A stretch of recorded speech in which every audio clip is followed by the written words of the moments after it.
오늘 제목이 근심 많은 세상 속에도 세상 속에도 주님의 평안이 있습니다. 여기가 사실은 다 들어 있어요. 그래서 오늘은 짧게 하도록 노력을 하겠습니다.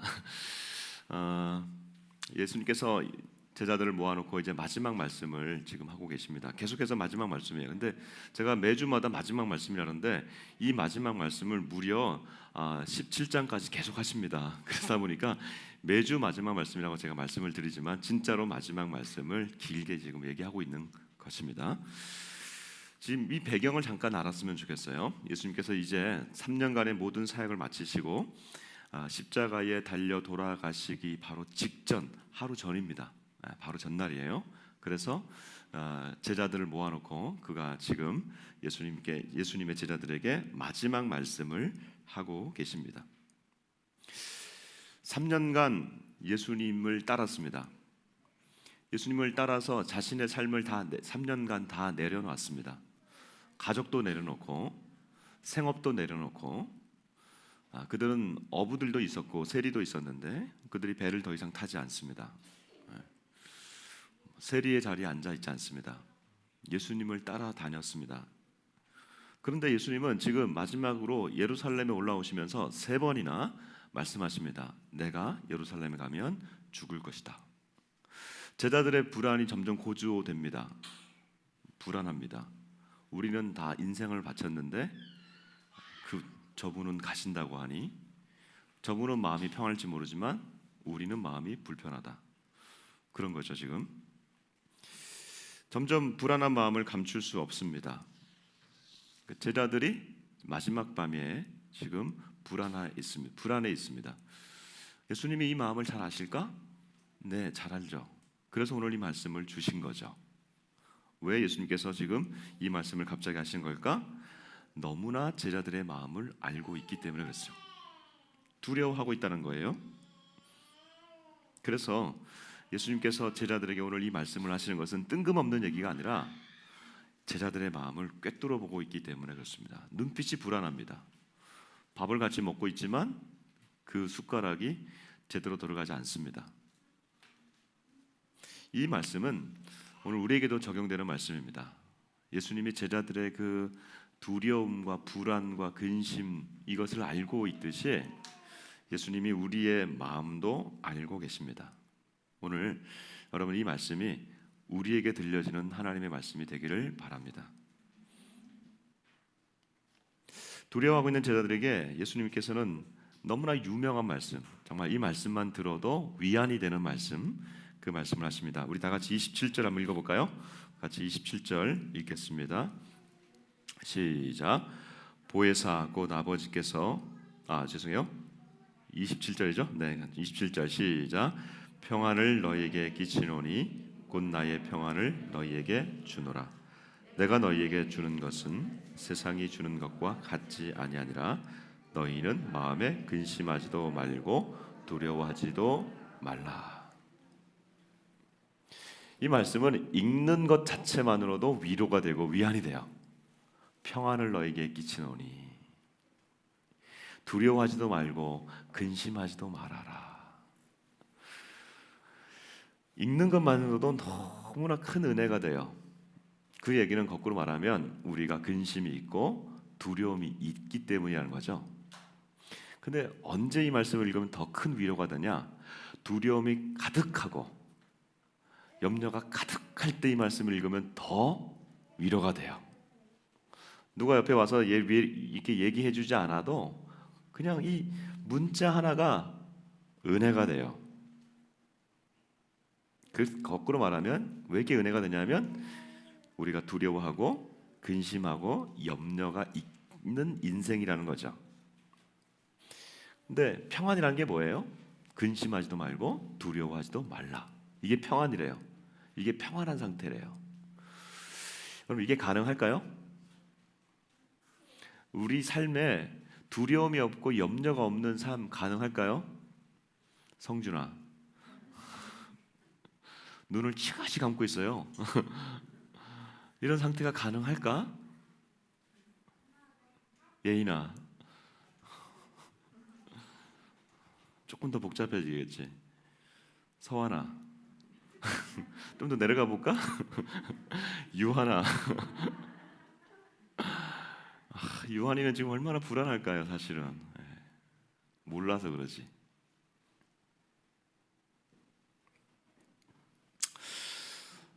엄마 뱃속에 있을 때가 가장 행복해요. 이런 얘기를 하죠. 엄마 뱃속에 있을 때가 가장 행복하다. 그러니까 이 세상에 태어나기만 하면 우리는 이 근심으로 이제 이게 쌓여가는 인생이죠. 우리 아까 유한이부터 서한이, 성준이, 예인이, 청년, 하은이 계속해서 쌓여가요. 시간이 지나면 근심이 쌓여가는 거예요. 고등학교 입시 때 무슨 대학을 어떻게 해? 무슨 과를?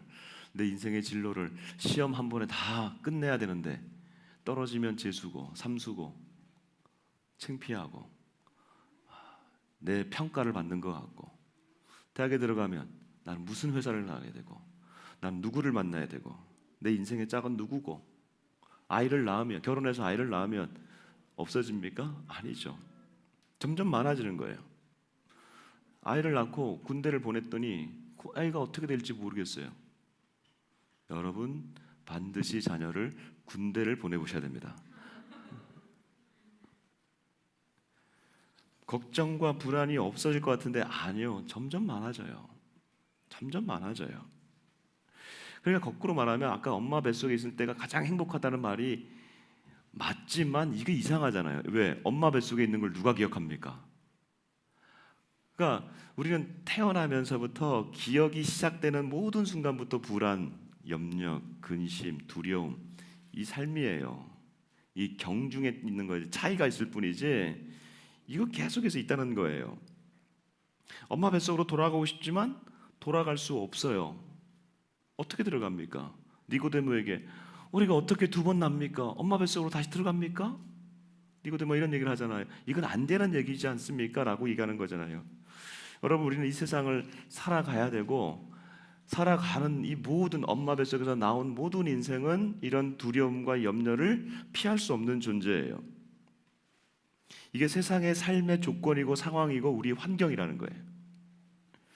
그래서 예수님께서 정확하게 말씀해 주고 계세요. 내가 오늘 너에게 평안을 주는데 세상이 주는 것과 같지 않다. 마음에 근심하고 두려워하지 마라. 거꾸로 얘기하면 세상이 주는 근심과 두려움이 있다는 거죠. 세상이 주는 것이 아니라는 것인데 거꾸로 말하면 세상이 주는 것은 두려움과 근심이라는 거죠. 삶의 시작하는 순간부터 우리는 두려움과 근심이고 이게 삶의 조건이면 어떻게 하라는 거예요? 여러분 어쩔 수 없이 그러면 우리가 살아야 되니까 피할 수 없으면 즐겨라 이건데, 이게 여러분 고통과 이 염려와 두려움은 어떻게 즐깁니까? 익숙해는 져요. 이게 심장도 이렇게 좀 무뎌지고 심정도 좀 무뎌지는데 이건 사실은 즐길 수 있는 건 아니에요. 즐길 수 있는 게 아니에요. 그러면 이거 어떻게 극복을 해야 되고 승리를 해야 될 것이냐? 오늘 주님이 말씀하십니다. 여러분 이 말씀을 믿습니까? 예수님은 해답을 갖고 계십니다. 저는 사실은 이 말씀이 처음에는 좋았는데 점점 살면서 이 말씀을 하기가 조금 두렵더라고요. 예수님은 인생의 모든 것을 해답을 갖고 있습니다 라고 말을 하시고 저도 아멘 하지만 사실 우리의 모든 인생의 그 각종 문제들 있잖아요. 각종 문제에 맞는 키처럼 그만 딱 꼽으면, 예수님만 딱 꼽으면 그냥 해결되면 좋겠어요. 내가 어디 이사를 가야 되는데 어디로 가야 될지, 예수를 붙들고 있으면 이사가 갑자기 열리는 것도 아니고, 대출은 어떻게 받아야 되고, 부족한 자금은 어디서 구해야 되고, 직장은 어디로 가야 되고, 난 누구를 만나야 되는, 이 모든 것이 예수 그리스도로 딱 해답이 되는 게 아니에요. 사실은 명확하게 말하면 근본적으로는 해결이 됩니다만은, 그러나 오늘 저는 믿고 싶습니다. 다시 저는 믿습니다. 오늘 적어도 두려움 많은 인생 가운데 예수님께서 해답을 주십니다. 오늘 우리가 그 말씀을 읽었기 때문이에요. 두려움 많은 인생 가운데 주님이 이렇게 말씀하십니다. 너희는 두려워하지 말아라. 마음에 근심도 하지 말아라. 주님이 말씀하시는 거예요. 두려움 많은 인생에 있어서 주님이 해답을 주시겠다는 거예요. 내 문제가 다양하고 너무나 복잡하고 그러지만 그런 복잡한 그 문제로 인해서 나이가 갖고 오게 되는, 결과적으로 갖게 되는 근심과 두려움, 이건 다 똑같거든요. 문제는 다르고 이 상황은 다 다르지만 그 상황이 나한테 주는 모든 그 결과는, 모든 인생이 다 똑같아요. 두려움과 근심이에요. 그래서 예수님은 이 두려워하는 인생에게 해답을 주신다는 거예요. 답답하고 초조한데 예수님께서 내가 너희에게 평안을 주노라. 우리 주님이 주시는 평안을 받으라는 게 예수님의 해답입니다. 다른 게 아니에요. 내가 너희에게 평안을 주노라, 이거예요. 평안을 주노라. 그러면 예수님이 주시는 그 평안을 받으라는 거예요. 우리 주님이 평안을 주신다는 거예요. 내 안에는 그 평안을, 이 두려움을 물리칠 힘이 없다는 거예요. 여러분, 우리가 조금 더 이게 이분법적으로 생각해 보면 이게 좀 좋을 것 같아요. 여러분, 두려움, 근심, 이게 어떻게 이미지를 가져가냐면, 두려움은 물결 치는 파도, 어두운 밤에 물결이 치는 그 파도. 그런데 평안은 그 물결이 사라진 잔잔한 수면, 바다, 호수. 여러분, 바다 위에서 이렇게 배를 타보신 적 있어요? 배가 이렇게 갈 때 잔잔하면요, 이게 배가 요동이 없어요. 배가 요동이 없어요. 그러면 배를 타고 가는 게 너무 즐거워요. 바다가 잔잔한 것이 보여요. 그럼 평안하고 사진을 막 찍죠. 찍어서 어디에 올려요? 인스타 탁 올리고, 내 거 쫙 찍어서 올리고, 나 이런 사람이야, 이렇게 하고. 그런데 이 바다가 막 이렇게 흔들리면 어떻게 돼요? 배도 흔들려요. 배가 흔들리면 나도 흔들려요. 제가 이번 여름에 그 백령도 갔다가 돌아오는데 4시간 동안 배가 흔들리는데 제 몸이 흔들리고 제 위장이 흔들리더니 다 나오더라고요. 정말 죽는 줄 알았어요. 몸이 힘드니까 영혼도 흔들리고 정말 죽는 줄 알았어요. 이게 평안이 아니구나. 육체도 그렇구나. 여러분, 어두운 밤에 비바람이 몰아치고 번개가 꽝꽝 치는 것이 두려움과 근심이라면, 평안은 가을 하늘에 맑게 펼쳐지는 그 맑은 하늘, 거기에 구름이 몽실몽실 떠 있는 그런 느낌. 평안하다. 이 불안과 두려움과 근심은 칼날처럼 우리를 쫙쫙 찢어버려요. 종이전화를 쫙쫙 찢듯이 그런 건데, 평안은 칼 같지만 우리의 상처를 도려내서 암덩어리를 제거해내는 의사의 칼날 같아서 치유하는 것이 궁극적인 평안인 거죠. 예수님께서 주시는 평안, 예수님이 내가 너희에게 평안을 끼치노라, 내가 너희에게 평안으로 임한다, 이런 뜻이거든요. 내가 너희에게 평안케 할 것이다 라는 이 평안, 도대체 뭘까요? 오늘 27절을 여러분 다시 한번 잘 읽어봅시다. 오늘 말씀을 잘 한번 읽어보세요. 그 안에 이 평안의 실체가 있습니다. 다시 한번 보겠습니다. 27절 시작. 평안을 너희에게 끼치노니 곧 나의 평안을 너희에게 주노라. 내가 너희에게 주는 것은 세상이 주는 것과 같지 아니하니라. 너희는 마음에 근심하지도 말고 두려워하지도 말라. 내가 너희에게 평안을 준다. 내가 너희에게 평안을 준다. 근데 곧 나의 평안을 너희에게 주겠다. 나의 평안을 주겠다는 거예요. 예수님께서 남의 평안을 받아가지고 우리에게 주는 게 아니라, 옆 사람의 평안을 뺏어가지고 나한테 주는 게 아니라, 예수님이 주시는 평안은 당신의 평안, 내 안에 있는 평안을 너에게 주겠다는 거예요. 여러분, 이게 재밌어요. 제자들도 지금 불안하지만 예수님도 지금 불안하지 않겠어요? 왜냐하면 예수님도 내일이면 돌아가세요. 내일이면 죽어요. 아니, 내일이 아니야. 그럼 몇 시간 뒤면 예수님도 잡혀서 죽어요. 이 사건 바로 직후에 예수님이 겟세마네로 올라가셔서 기도하시면서 주님, 하나님, 이 잔을 내게서 옮겨주십시오 라고 간청하면서 벌벌 떨고 있는데 도대체 그분 안에 무슨 평안이 있다는 거예요? 이분도 지금 육신으로 거의 죽음을 앞두고 있는데 뭐가 평안하다는 거예요? 예수님이 주시는 평안, 이게 무슨 평안일까? 자신의 안에 있는 이 평안이 어떤 평안이길래 자기도 두려워하고 있는 그 상황에는 평안이 있다는 말입니까? 이 평안은 오늘 성경에 보니까 요한복음에서 계속해서 흘러나오는 한 주제가 있습니다. 여러 가지 주제 중에 하나가 핵심 주제가 있는데, 내가 하나님 안에, 하나님이 내 안에. 그 하나님과 내가 함께하는 예수님이 내가 너희 안에, 너희가 내 안에.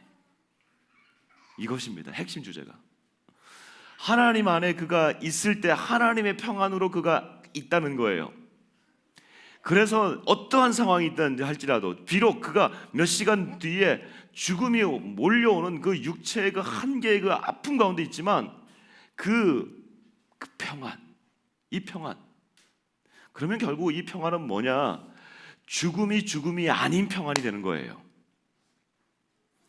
여러분, 세상에서 가장 큰 무서움이, 두려움이 뭐예요? 내가 왜 두려워하고 있는 거예요? 내가 왜 근심하는 거예요? 그 두려움의 끝판왕은 뭘까요? 죽음이에요. 이러다가 나는 죽는다. 이러다가 나는 망한다. 내 인생 폭망각이다. 요즘 그러죠. 이걸로 끝났다는 거예요. 이번 생은 끝났다.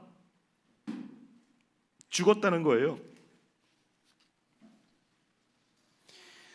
인생에서 가장 두려움의 끝판왕은 소위 말해서 죽음이라는 거예요. 가장 두렵습니다. 그래서 이 두려움의 실체를 붙들고 있는 죽음은 사탄의 가장 강력한 도구입니다. 사탄은요, 계속해서 우리를 죽음의 위협으로 공격해요. 계속해서 공격해요. 죽음이라는 거예요. 내가 너를 죽여버릴 거야. 내가 너를 이 땅에서 완전히 밟아버릴 거야. 내가 너를 완전히 밟아서 사람들에게 얼굴도 못 들게 할 거야. 죽여버릴 거야. 그리고 너는 죽을 거야. 이게 얼마나 우리를 강하게 누르는지. 여러분, 결국은 두려움의 끝은 뭐예요? 죽을 것 같은 공포. 그러다가 내가 죽을 것 같아서, 내가 이러다가 죽으려니 내가 차라리 먼저 죽자. 죽음이 얼마나 이 땅을 누르고 있는지 몰라요. 근데 우리 예수님께서 뭐라고 말씀하십니까? 여러분, 우리 30절 한번 읽어볼까요? 30절 같이 읽겠습니다. 자, 시작. 이후에는 내가 너희와 말을 많이 하지 아니하리니 이 세상에 임금이 오겠습니다. 그러나 그는 내게 관계할 것이 없으니. 자, 이제 예수님 조금 있으면 예수님 떠나신다는 거예요. 야, 내가 너희와 이제 말할 시간이 별로 없어, 이 얘기예요. 이 세상에 임금이 온다는 거예요. 여러분, 이 세상의 임금 뭡니까? 갑자기 예수님 앞에 임금이 온대요. 이것은 예수님을 잡으러 오는 로마 군병. 그러니까 로마 군병 뒤에는 황제, 로마 황제가 있고, 로마 황제는 당시에 가장 큰 제국, 이 땅에서 있었던 존재했던 모든 제국 중에 가장 위대한 제국, 로마 제국의 황제이니까 그 황제의 권력이 오는구나, 이렇게 생각할 수 있어요. 근데 예수님은 그 무슨 황제에 대해서, 가이사에 대해서 그렇게 막 대항하거나 반항하거나 그걸 언급하지 않으셔요. 그럼 이건 뭐 누굴까요? 이 세상의 임금이 오는데 그는 나와 관계가 없느니라. 세상의 임금 사단이죠. 사단의 무기는 뭐죠? 죽음이죠. 그 죽음이 나와 관계가 없다라는 거예요.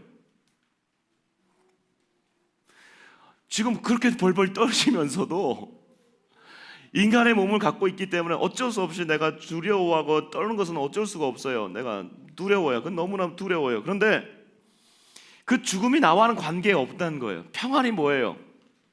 하나님 안에 있는 그 평안이 나를 붙들고 있는데 그 평안이 죽음으로부터 나를 면하게 해준다는 거예요. 죽음은 과정이라는 거예요. 죽음이 결과가 아니라는 거예요. 너 죽여버릴 거야, 너 죽을 거야 라고 얘기하면 그걸로 끝나는 것 같은데, 하나님 안에 있는 자들에게는 그 죽음은 과정이고 통과하는 거예요.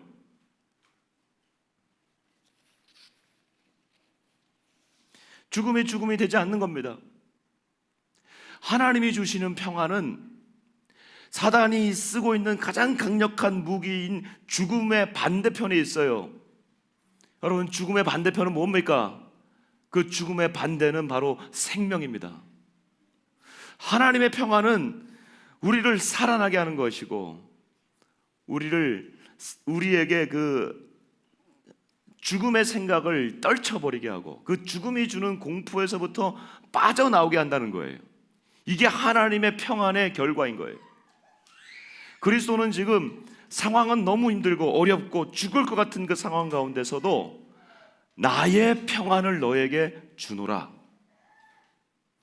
만일에 예수님께서 하늘에 계셔서 나의 평안을 너에게 주노라 얘기하면, 당신은 하늘에 계시니까 그렇죠 라고 말할 수 있을 거예요. 근데 아니에요. 예수님은 지금 죽음 바로 직전에서 그도 떨리는 상황 가운데서 나의 평안을 너에게 주노라. 이 얼마나 공감되고 이게 뭐랄까요? 체험적입니까? 그래서 예수는 우리의 고통을 체휼하지 않으신 분이 아니라 이런 말이에요. 그 역시 경험하셨다는 거예요. 고통 가운데 하나님께 아랜다 그렇게 얘기하고 있어요.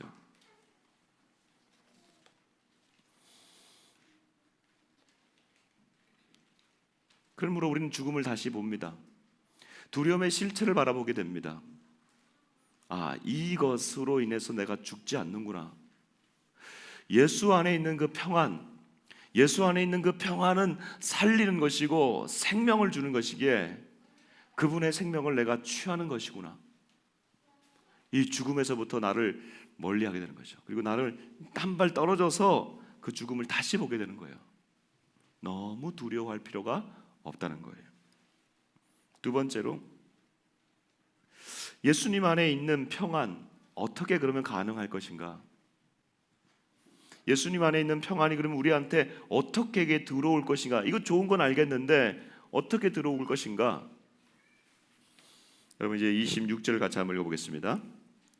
26절 시작. 보혜사 곧 아버지께서 내 이름으로 보내실 성령, 그가 너희에게 모든 것을 가르치고 내가 너희에게 말한 모든 것을 생각나게 하리라. 아멘. 지난주부터 이번 주 이르기까지 지금 이 본문은 예수님이 보혜사 성령에 관한 말씀을 계속해서 해주고 있는 과정 가운데 있어요.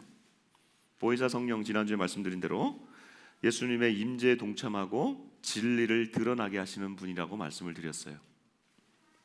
그래서 우리가 예수님은 이 땅에 안 계시지만 예수님이 성령님과 함께 우리 안에 거하실 수 있는, 예수님의 임재에 동참하게 하시는 분이 바로 성령님이라고 얘기했어요.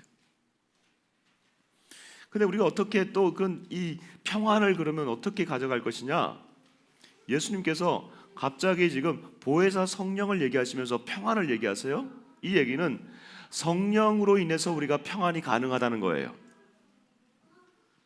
성령으로 충만하여져서 하나님의 안에 있는 그 평안을 예수가 받은 것처럼 예수님을 우리가 믿고 예수님을 따르고 할 때 그 예수님의 그 평안이 성령을 통해서 내 안으로 들어온다는 거예요. 이걸 마치 전이 된다고 할까요? 내 안에는 아무런 그 평안할 존재가 아니에요. 근거가 없어요. 조건이 없어요. 세상을 둘러보면 엄마 뱃속에서 태어나면서부터 우리는 불안하다고 그랬잖아요. 그런데 이거는 전이 될 수밖에 없는 거, 외부로부터 들어올 수밖에 없는 것인데, 하나님의 영이신 성령께서 내 안에 들어오게 되면, 성령으로 충만하게 되시면, 여러분, 하나님의 영이 우리 안에 하나님의 평안을 가져오신다는 거예요. 그리고 그 결과는 생명이라는 거예요. 사단의 사역은 죽음이고 하나님의 사역은 생명입니다. 하나님은 살리시는 일을 하시고, 그분은 이 땅을 창조하셨고 생명을 부어주시면서 생명을 보호하시는 사역을 하시는 거예요. 그래서 인간을 마지막에 만드시고 그 코에 무엇을 불어넣으십니까? 생기를 불어넣으시니 그가 생명이 된지라. 우리의 존재는 기본적으로 성령의 이 생명의 이 영의 존재예요. 생명의 영이 없어지면, 성령이 없어지면 죽음의 영이 우리를 잠식하고 죽음 앞에 우리가 점점 끌려가게 되지만, 성령으로 우리가 계속해서 충만하게 되어지면 희한하게도요, 생명으로 나아가게 돼요. 이것은 세상을 거스르는 일로 나아가게 되는 거예요. 점점 세상은 죽음의 영으로, 죽음의 구조로 점점 구조가 되어지고 있어요. 이 땅에서 개인이 뭘 살아가려고 노력한다 하더라도 이 땅은 점점 이 마지막 때가 돼서 그런지 이 구조적으로 이 죽음의 영이 가득하고 죽음의 구조가 가득해요. 벗어날 수가 없어요. 미디어가 그렇고요, 자녀들이 생각하는 세계관도 그렇고 교육의 가치들도 그렇고 점점 죽음의 구조가 이 땅에 들어오고 있어요. 그런데 생명을 택하고 성령님이 오시고 성령님이 우리 안에 계시면 이것을 보는 눈이 생겨나게 되고, 무엇이 참인지 거짓인지, 무엇이 생명을 택하는 길인지 이것을 알게 되고, 여러분, 아는 것으로 그치는 것이 아니라 더 나아가서 생명을 택하는 길로 나아가게 된다는 거예요. 선택할 뿐만 아니라 그 길을 걸어갈 수 있는 용기도 주신다는 거예요. 그리고 구조도 바꾸려고 노력을 하고, 나만 사는 것이 아니라 옆에 있는 우리 지체들을 보면서 너도 살아나라, 살리는 자가 되기를 결심하고 살아나는 것입니다. 그러니 여러분, 우리가 평생의 소원이 뭡니까? 저는 평생의 소원은 성령 충만함입니다. 물론 예수님 닮기를 원하고 예수의 향기가 드러나기 원하고, 근데 이 죄된 몸에서 예수님을 닮아가려고 하는 이 노력은 다른 말로 하면 성령으로 충만하지 않으면 감당이 안 돼요. 왜? 보혜사 성령이 예수님의 임재에 동참하기 때문에 그렇죠. 거꾸로 말하면 하늘에 계신 예수님이 내 안에 들어오셔서 이 하나님의 이 아들의 그 사역과 인격이 드러나려면 성령 충만하셔야 된다는 거예요. 평생의 소원입니다. 저기 뭐 맨날 저 평생의 소원으로 얘기하면 언제 이룹니까? 이루지 못할 수도 있어요. 그런데 우리가 평생 노력해야 돼요. 평생 추구해야 돼요. 오늘 또 추구하고, 오늘 내가 무너졌으면 다시 일어나서 그 자리에서 일어나서 성령님, 나로 하여금 충만케 하옵소서. 오늘도 기도하는 것이죠. 어떻게 충만할 수 있습니까? 성령님, 당신의 뜻에 내가 순종하겠습니다. 순종하려고 하는 자세, 죄를 멀리하는 자세, 회개하고 주님 다시금 내가 순종하겠습니다. 순종의 자리를 나아가고 결단하고 그분을 구할 때 충만하게 채워지는 겁니다. 성령은 생명의 영입니다. 우리를 살리십니다. 세 번째는 이게 하나님과의 관계잖아요. 성령 충만함, 내가 하나님 안에서 평안을 갖는 거, 이건 하나님과의 관계예요. 그러나 우리는 엄마 뱃속에서 태어나면서부터 세상과 관계를 해요. 그러다 보니까 평안이라고 하는 것은 사실은 하나님과의 관계가 가장 중요하지만 동시에 이웃과의 관계가 필요해요. 솔직하게 하나님과의 관계가 안 돼서 내가 너무 힘들다 그런 사람들은 굉장히 영적인 분들이고, 실제로 세상에서 사는 사람들의 대부분의 이 평안이 깨지는 문제는 옆 사람과의 관계입니다. 그렇잖아요? 가족에서의 관계. 자기가 자기를 사랑하지 못하는 부모는 자식을 때리죠. 자녀에게 화풀이를 하죠. 그 부모에게 받은 상처를 누구에게 풉니까? 자녀는 성장하면서 사회에게 풀죠. 또 자기 자녀에게 풀고,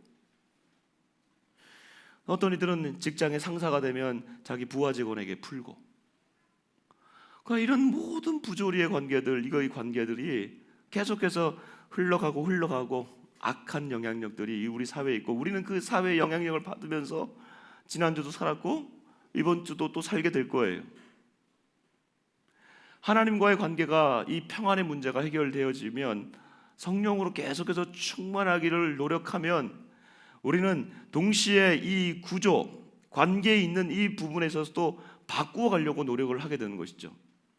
그래서 바울은 항상 그의 편지, 성경을 쓸 때마다, 에베소서, 빌립보서, 골로새서나 이런 성경을 쓸 때마다 앞에서는 항상 하나님의 평강이 너희를 주장하게 하라, 하나님과 평화하라, 그리스도 예수를 인해서 하나님과 화목하라, 이렇게 말씀하지만 뒷부분에 가면 항상 주위 사람들과 얘기를 합니다. 오늘 골로새서 말씀 잠깐 보겠습니다. 같이 한번 띄워봐 주시죠.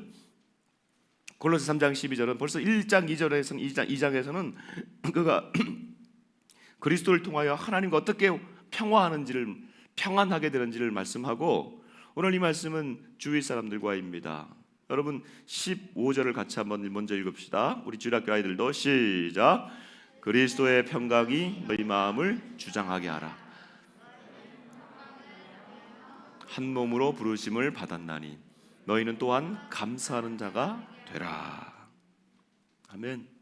그리스도의 평강이 너희 마음을 주장하게 하라. 동일하게 말하고 있습니다. 바울도 그리스도의 평강, 평안, 평화 다 같은 말이에요. 샬롬, 에이레네. 이 평강이 너희를, 평강의 사람이 되어라. 그리스도가 너희를 평강하게 하신다, 평안하게 하신다, 우리가 말씀을 들었어요. 근데 이 말씀이 어디로 연결되라는 거예요? 주변 사람들에게. 이제 12절부터 14절 같이 읽겠습니다. 시작. 그러므로 너희는 하나님이 택하사 긍휼과 자비와 겸손과 온유와 오래 참음을 옷 입고, 누가 누구에게 불만이 있거든 서로 용납하여 피차 용서하되, 주께서 너희를 용서하신 것 같이 너희도 그리하고, 이 모든 것 위에 사랑을 더하라. 이는 온전하게 매는 띠니라. 아멘. 이 바울이 왜 이런 얘기를 할까요? 하나님과 화목하면 된다라고 말하지 않고 이걸로 끝나잖아요. 더 필요하다는 거예요. 왜냐하면 우리는 세상에서 살아야 되기 때문에. 그러므로 너희는 하나님의 거룩한 사람이 된다고 하는 것은 타인을 향하여 긍휼과 자비, 같은 속성이죠. 겸손과 온유, 같은 속성이죠. 그 다음에 오래 참으라. 여러분 이 말씀을 이렇게 하나씩 제가 읽어드릴 테니까 어떤 부분이 이렇게 마음에 확 와닿는지, 내가 지난주에 어떤 것이 부족했고 이번 주 내가 어떻게 다시 결심하며 이 부분을 내가 더 노력해야겠다 하는 성품이 있으면 여러분 잘 생각해 보십시오. 긍휼과 자비, 겸손과 온유, 오래 참음을 옷 입고. 옷을 입으래요. 이거는 매일매일 노력하라는 거예요. 아침마다 우리는 옷을 갈아입잖아요. 세상으로 나갈 때 옷을 또 입잖아요.